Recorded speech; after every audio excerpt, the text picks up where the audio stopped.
بسم اللہ الرحمن الرحیم۔ سلطان عبدالحمید رحمۃ اللہ علیہ فرماتے ہیں، اگر ایمان باقی رہا تو امکان بھی باقی رہے گا۔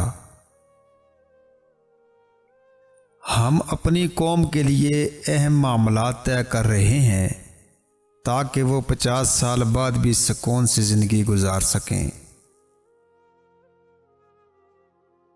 ایسی فوج جو القدس کی حفاظت نہیں کر سکتی وہ بھیڑ بکریوں سے بھی بدتر ہے۔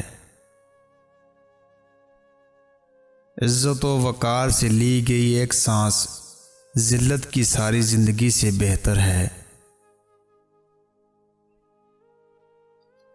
ہماری ذات پہ کوئی حملہ کرے تو کوئی فرق نہیں، لیکن ہمارے نبی کریم صلی اللہ علیہ وسلم کی ذات پہ کوئی حملہ کرے تو ہم برداشت نہیں کریں گے۔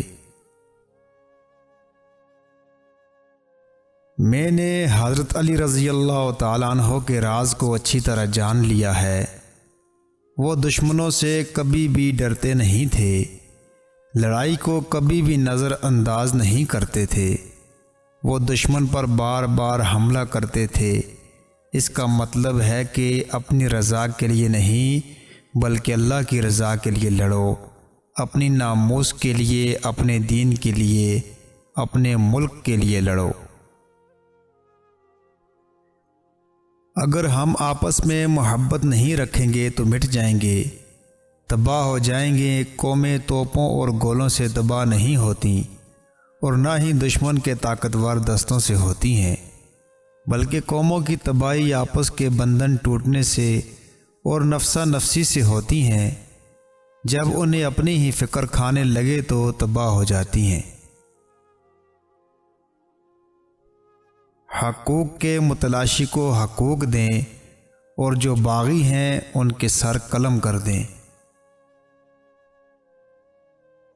بچے اپنے باپ کو امن میں دفناتے ہیں اور باپ اپنے بچوں کو جنگ میں دفناتے ہیں۔ وقت بہت قیمتی چیز ہے، اس لیے ہم وقت کی بڑی قدر کرتے ہیں۔ دشمن خاموش نہیں بیٹھتے، آپ کی غفلت کبھی نہیں بخشیں گے۔ ذرا سی کوتاہی پر چڑھ دوڑیں گے، آپ پر آپ کو لڑکھڑانا نہیں ہے بس۔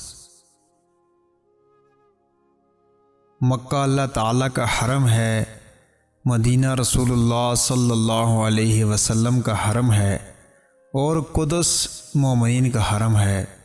اللہ اور رسول اپنے حرم کی حفاظت فرمائیں گے، لیکن کیا ہم اپنے حرم کی حفاظت کر سکتے ہیں؟ کیا ہم قدس کے لیے یہ دعویٰ کر سکتے ہیں کہ جب تک ہم زندہ ہیں قدس کو کچھ نہیں ہونے دیں گے؟